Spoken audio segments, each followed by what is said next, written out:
تقرب رو باید چشید، باید مزه کرد. تقرب رو باید چشید، باید مزه کرد. فرصت ماه مبارک رمضان فرصتی است برای تقرب. زندگی متقربانه یک زندگی دیگری است.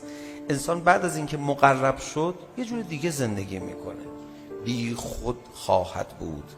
مثل اینکه یک انسانی همینجوری اراده کنه بره بالا، جاذبه زمین مدام داره میکشه، اونم مدام داره روش غلبه پیدا میکنه، میره بالا. تقرب یک فضای مخصوصیه، یک جاییه، یک حسی ایجاد میکنه. بالاخره فرق میکنه انسانی که مقربه با کسی که مقرب نیست. خداست، شوخی که نیست. توبت قبول بشود مقرب میشوی. نیت برای اعمالت داشته باشی که به خاطر خدا انجام بدهی مقرب میشوی. مراقبت کنی مبادا دل او را برنجانی مقرب میشوی. از این که دل او را رنجانده ای، در لحظه ای از غفلت از او جدا شده ای، ناراحت بشوی مقرب میشوی و تو خودت میفهمی مقرب شده ای. و من نمیخوام شعار بدم، میخوام میگم بچه ها تو جبهه اینو درک میکردن. من میدیدم که بچه ها اینو میفهمیدن. بازیشون این بود، سرگرمیشون این بود، مشغولیتشون این بود. مشغول مقرب شدن به خدا بودن، مراقب بودن فاصله نگیرن، ذکر میگفتن برای رسیدن به آن مستی که گاهی تجربه کرده بودن در اوج تقرب.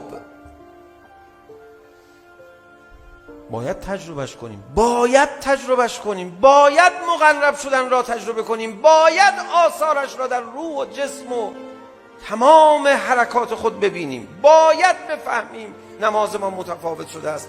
اینقدر در خانه خدا زجه خواهیم زد، زمین و آسمان رو به هم خواهیم دوخت تا تجربه کنیم. ما باید مقرب بشویم، ما راه دیگری نداریم. باید تجربه کنیم، باید مقرب شدن را تجربه کنیم، باید آثارش را در روح و جسم و تمام حرکات خود ببینیم.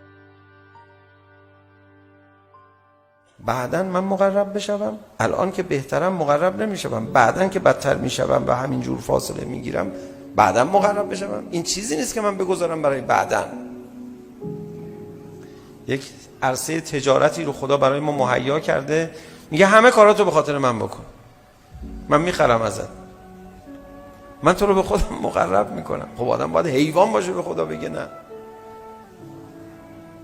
خدا من الان حالش ندارم، میخوام میگم بخوابم، به خاطر من بخواب. گوش نمیدیم، 11 ماه گوش نمیدیم. بعد خداوند متعال میفرماید خب من دیگه اجباری یه تجربه‌ای بهت بچشونم دیگه. ما چیکار میکنه؟ ماه رمضان خوابت میگیره گشنه‌ای، میفرماید این خوابش الان داره او رو به من نزدیک میکنه. میخوابی بلند میشی حال خوش معنوی داری، وقتایی دیگه بخوابی بلند شی حالت گرفته است، میفهمی دور شدی. نفس میکشی تسبیحه، دهانت بوی بد گرفته به خاطر روزه، به خاطر خدا، به خاطر من دهنت بوی بد گرفت. بابا خدای این جزء افعال ارادی من نیست، همینجوری این خودش بوی بد گرفت، باشه به خاطر من بوی بد گرفته دیگه، تو به خاطر من روزه گرفتی، بهترین عطره و تو میفهمی بوی بد دهنت تو رو مقرب کرده، نورانی کرده تو رو. خب چی کارت کنه دیگه؟ چی جوری تو رو به زور به خودش بچسبونه، بغلت بگیره؟ رمضان فرصتی است برای تقرب. چه فرصتی!